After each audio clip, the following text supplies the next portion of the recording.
Hello दोस्तों, नमस्कार। देखिए, आज हम शुरू करने जा रहे हैं फर्स्ट ग्रेड फर्स्ट पेपर, जिसमें हम शुरुआत में सबसे पहले शुरू करेंगे भारत का इतिहास। ठीक है, उसमें टॉपिक वाइज मैं आपको ऑब्जेक्टिव क्वेश्चन दूंगा, वो आपके सॉल्व करने में आपको 4 या 5 मिनट का समय दूंगा। ठीक है, तो आज का पहला टॉपिक हमारा आएगा गुप्त काल में साहित्य, कला एवं वास्तुकला का विकास। इसमें बहुत ही शानदार शानदार ऑब्जेक्टिव क्वेश्चन है। तो चलिए शुरू करते हैं। पहला है, गुप्त काल का निम्नलिखित में से कौन सा मंदिर मध्य प्रदेश में अवस्थित नहीं है? ये 2018 में आ रखा प्रश्न है। गुप्त काल का निम्नलिखित में से कौन सा मंदिर मध्य प्रदेश में अवस्थित नहीं है? देखिए, अब जो मंदिर दे रखे हैं वो आपको पता करने को कौन सा मंदिर कहाँ है, इतना पता ध्यान रखना। आपको कहीं से भी प्रश्न आ सकता है। तो भुमरा का शिव मंदिर यानी मध्य प्रदेश में नहीं है, वो बताना है आपको। भुमरा का शिव मंदिर, रचना ठाकुर का पार्वती मंदिर, देवगढ़ का दशावतार मंदिर, तिगवा का विष्णु मंदिर। ठीक है, तो इसमें भुमरा का शिव मंदिर भी है, रचना ठाकुर का पार्वती मंदिर भी मध्य प्रदेश में, तिगवा का विष्णु मंदिर भी है, लेकिन कि देवगढ़ का दशावतार मंदिर ये नहीं है। तो आपको कमेंट बॉक्स में बताना है कि देवगढ़ का दशावतार मंदिर किस राज्य में स्थित है। तो इसका आंसर हो जाएगा 3 नंबर। ठीक है, आगे बढ़ते हैं। निम्नलिखित में से कौन सा ग्रंथ गुप्त काल में रचा गया? वृत्त कथा, काव्य मीमांसा, अमरकोश, सौपन व सुबोधता। तो कौन सा ग्रंथ गुप्त काल में रचा गया? तो गुप्त काल में देखिए, इसका आंसर होगा अमरकोश। अमरकोश ये गुप्त काल में रचा गया है। बाकी ये मैं बता रहा हूँ, ये 3 है, ये मौर्य काल में थे। जैसे मान लो सोपन वासवत्ता, ये किसका? ये भास का है। ठीक है, आगे बढ़ते हैं। अगला है, निम्नलिखित में से कौन सी संस्कृत रचना गुप्त काल में नहीं रची गई है? कामगंधक नीतिसार, ऋतु संहार, कामसूत्र, विक्रमांक, देवचरित। तो ये गुप्त काल में बात करते हैं, ऋतु संहार, मेघदूत, ये गुप्त काल में पढ़ते हैं हम, लेकिन जो विक्रमांक देवचरित है ये गुप्त काल की नहीं है, ध्यान रखना। अगला है, निम्नलिखित में से कौन सा गुप्तकालीन मंदिर मध्य प्रदेश में अवस्थित नहीं है? ये फिर भी रिपीट हो रहा है, यानी हर पेपर में ये प्रश्न रिपीट होते हैं कि ये कौन सा मंदिर कहाँ पर स्थित है। तो मध्य प्रदेश में स्थित नहीं है, तो देवगढ़ का दशावतार मंदिर, तिगवा का मंदिर, भुमरा का शिव मंदिर। देखिए, हमने पहले भी पढ़ा, वो भी रिपीट हो गया कि ये देवगढ़ का दशावतार मंदिर मध्य प्रदेश में नहीं है, बाकी मंदिर मध्य प्रदेश में स्थित हैं।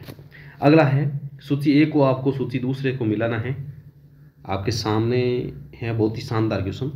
अगला है, भारवी की इसका है, देखिए भारवी शूद्रक, विशाखदत्त और विष्णु शर्मा है। ठीक है, ये पूरा मैं आपके सामने ऑप्शन रख देता हूं, यहां तक देखिए। अब देखिए, भारवी किसका है? भारवी है किरातार्जुनीय का। ठीक है, और शूद्रक मत्स्यकटिकम का है। विशाखदत्त क्या कहा है? देवी चंद्रगुप्त, और विष्णु शर्मा का कहा है पंचतंत्र। तो ये देखिए 4, 3 और विशाखदत्त का हो गया 2, 1, यानी ये आपका पहला ऑप्शन राइट है। ठीक है, आगे बढ़ते हैं। अगला है, कौन सा युगम सही नहीं है? आपको सही नहीं है वो बताना है, एक छांटना है। विशाखदत्त देवी चंद्रगुप्तम सही है। आर्यभट्ट लघु जातक, आर्यभट्ट का लघु जातक या आर्यभट्ट का लघु जातक नहीं है। पाल काव्य, हस्तायारुदित, वराह मिहिर, पंच सिद्धांत बिल्कुल सही है। तो इसका ऑप्शन आ जाएगा 2। अगला है, निम्नलिखित में से कौन सा एक कथन अजंता चित्रकला के संबंध में सही नहीं है? ऑप्शन पढ़िए। यह चित्र गुहा भित्तियों पर बिना कोई पूर्व उपचार किए बनाए गए थे। दृश्यों को अलग अलग विन्यास में नहीं विभाजित किया गया है। यह चित्र अधिकतम जातक कथाओं को दर्शाते हैं। इन चित्रों में कहीं कहीं गैर भारतीय मूल के मानव चरित्र दर्शाए गए हैं। तो देखिए, इसका जो आंसर होगा सही नहीं है, वो छांटना है हमें।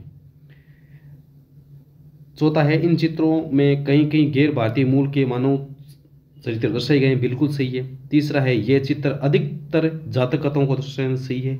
दृश्यों को अलग अलग विन्यास में नहीं विभाजित किया गया है, बिल्कुल एक साथ में यह चित्र गुहा भित्तियों पर बिना कोई पूर्व उपचार किए बनाए गए थे। ये ऑप्शन इसका गलत है। इसका तो आंसर हो जाएगा 1 नंबर। कोई भी आपको दिक्कत हो आप कमेंट बॉक्स में लिख सकते हो। अगला है, निम्नलिखित में से किस एक राजवंश के काल से संबंधित अभिलेख में सर्वप्रथम 1 लाख श्लोकों वाली संपूर्ण महाभारत का उल्लेख हुआ? तो मौर्य, शुंग, सातवाहन, गुप्त। तो ध्यान, गुप्त है इसका आंसर। क्या है? गुप्त। अब देखिए ध्यान रखना, अगर आपके ऑप्शन में आपका थोड़ा सा दिमाग लगाओगे आप, तो आपको सामने प्रश्न आपको याद करने की, देखने की भी जरूरत नहीं पड़ेगी। कोई ऐसे ऑप्शन होते हैं जैसे मान लो मौर्य, शुंग, सातवाहन, गुप्त। अब देखिए परीक्षा में महाराज से बेटर क्या है, फर्स्ट ग्रेड के फर्स्ट पेपर में सिर्फ गुप्त काल है और कोई इनमें से नहीं है, तो आप उसको गुप्त काल कर सकते हो। ठीक है, आगे बढ़ते हैं। निम्न में से कौन सा एक नाटक एक निर्धन ब्राह्मण चारुदत्त का सदाचारी गणिका वसंत सेना के प्रति प्रेम का वर्णन करता है? तो नाटक ब्राह्मण चारुदत्त का सदाचारी गणिता, तो ये किसका है? शूद्र का है, मत्स्यकटिकम।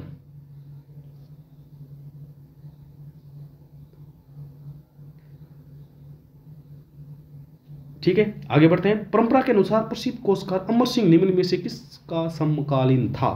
अमर सिंह, तो अमर सिंह ध्यान रखना कालिदास का समर्थन था। ऑप्शन देखने की जरूरत नहीं है, अशोक घोष, पाणिनि, पतंजलि, कालिदास। तो इसका ऑप्शन हो जाएगा कालिदास। अगला है, निम्न में से कौन से 2 नाटक है कालिदास ने अभिज्ञान शाकुंतलम से पहले रचे थे? बहुत शानदार क्वेश्चन है, 2 आपको बताने हैं इनमें से। देखिए, विक्रमोर्वशीय, मालविकाग्निम, स्वपनभास तथा कादम्बरी। तो ये कालिदास के आपको याद रखना है। तो स्वपनभास तो वैसे कालिदास का था ही नहीं, ये तो भास का था। तो यानी 3 तो ऑप्शन गलत हो गया पहले।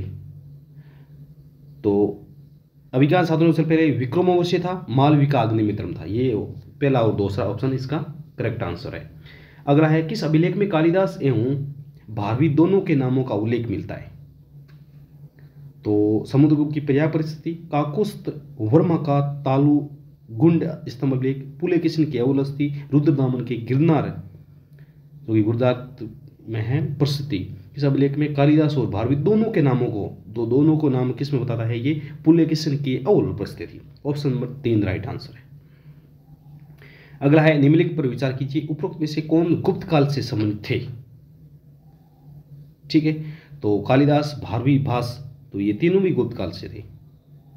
कालिदास, भारवी और भास तीनों भी गुप्त काल से थे। अगला है,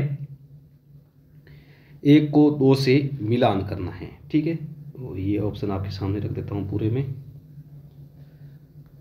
ठीक है, अब देखिए, शूद्र का तो हो जाएगा मत्स्यकटिकम, ये पहले भी हम कर चुके हैं। अगला है सुबंधु, तो सुबंधु को आ जाएगा मत विलास प्रसन्न। नहीं, सुबंधु को हो जाएगा चारुदत्त। ठीक है, वापिस देखिए, शूद्र का हो जाएगा मत्स्यकटिकम, सुबंधु का हो जाएगा चारुदत्त। ठीक है, और महेंद्र वर्मा का मैं से मैं हो जाएगा मतविलास, और अशोक घोष हो जाएगा सौंदरानंद का। ठीक है, ये बहुत शानदार क्वेश्चन है। ठीक है, मैं थोड़ा सा जल्दी बता रहा हूँ, आप आराम से देख लेना क्योंकि वीडियो बड़ा हो जाएगा। अगला दिन, भीतरगांव के ईंटों का मंदिर एक ख्याति प्राप्त गुप्त स्मारक है। निम्न में से कौन सा एक स्थापत्य लक्षण यहाँ पाया जाता है?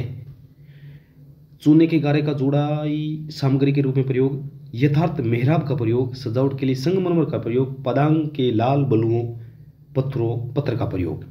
तो देखिए, इसमें ये क्या दे रखा है? भीतरगांव का ईंटों का मंदिर एक ख्याति प्राप्त गुप्त स्मारक है। इनमें से कौन सा एक स्थापत्य लक्षण यहाँ पाया जाता है? तो इसमें ऑप्शन नंबर यथार्थ मेहराब का प्रयोग, ये वाला इसमें राइट ऑप्शन है। अगला है, निम्न में से कौन सा एक युगम सही सुमिलित नहीं है? मालती माधव का नाटक सही है बिल्कुल। पंचतंत्र की दंत कथा सही है। मालविकाग्नि महाकाव्य, पंच सिद्धांत का खगोल शास्त्र है, तो ये मालविकाग्नि एक नाटक है, ना कि महाकाव्य। अगला है, यानी मिलाना है इनमें, व्रत संहिता, तो ये आ जाएगी वराहमिहिर की। ठीक है, और रत्नावली किसकी आ जाएगी? रत्नावली किसकी है? हर्ष की है।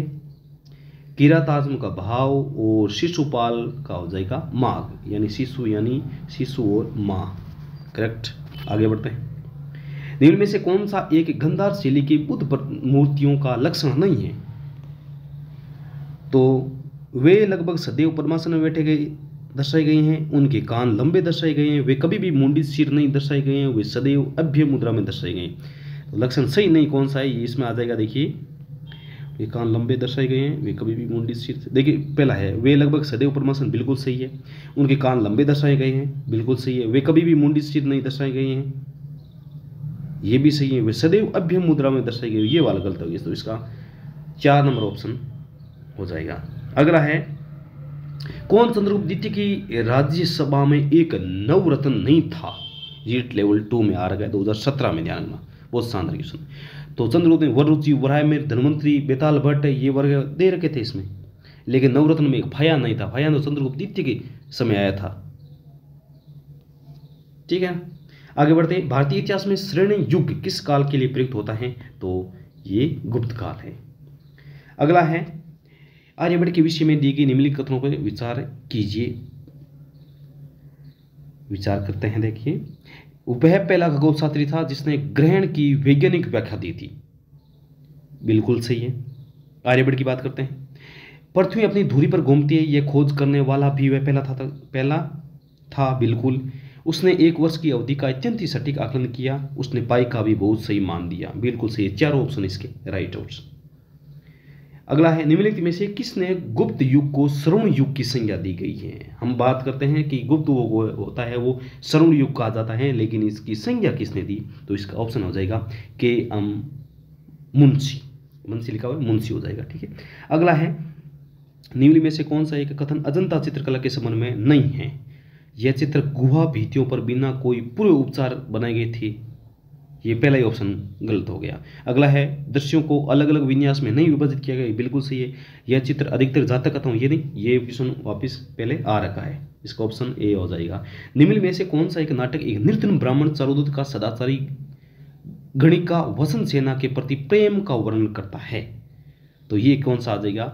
मत्स्य कटिकम का जो शूद्रक है ना, शूद्रक के द्वारा लिखा गया मत्स्य कटिकम, उसमें ये बात के रखी है। ठीक है, अगला है, कौन सा एक गंधार शैली की बुद्ध मूर्तियों का लक्षण नहीं है? वे लगभग सदैव पद्मासन में, ये भी वापस रिपीट हो गए थे, पहले आ रखा है, तो ये इसमें आ जाएगा, वे सदैव अभ्य मुद्रा में दर्शाई गई हैं। अगला है, कालिदास के नाटक मालविकाग्नि में उल्लेख अग्निमित्र निम्नलिखित में से किस राजवंश का राजा था? बहुत शानदार क्वेश्चन है। तो मालविकाग्नि, कालिदास को जो नाटक है मालविकाग्निमित्र में उल्लेखित अग्निमित्र निम्न में से किस राजा का था? ये शुंग राजा था, शुंग राजवंश का राजा था। अगला है, अजंता एलोरा की गुफाएं कहाँ स्थित हैं? तो देखिए, ये नीचे कट गई है मेरे हिसाब से, महाराष्ट्र है ये। अजंता एलोरा की गुफा कहाँ स्थित है? तो ये देखिए, एलोरा की गुफा है वो महाराष्ट्र में स्थित है। दूसरा ऑप्शन गुजरात, कर्नाटक, गोवा, इनसे कोई मतलब नहीं है। तो ये था आज का हमारा भारतीय इतिहास का गुप्त काल का पहला वीडियो। ठीक है, ऐसे हम गुप्त काल के जितने भी 6 या 7 टॉपिक है मेरे हिसाब से, उनका जो भी ऑब्जेक्टिव क्वेश्चन होंगे मैं आपके सामने प्रस्तुत करूंगा। तो चलिए दोस्तों, मिलते फिर अगले वीडियो में, तब तक के लिए नमस्कार, जय हिंद, धन्यवाद।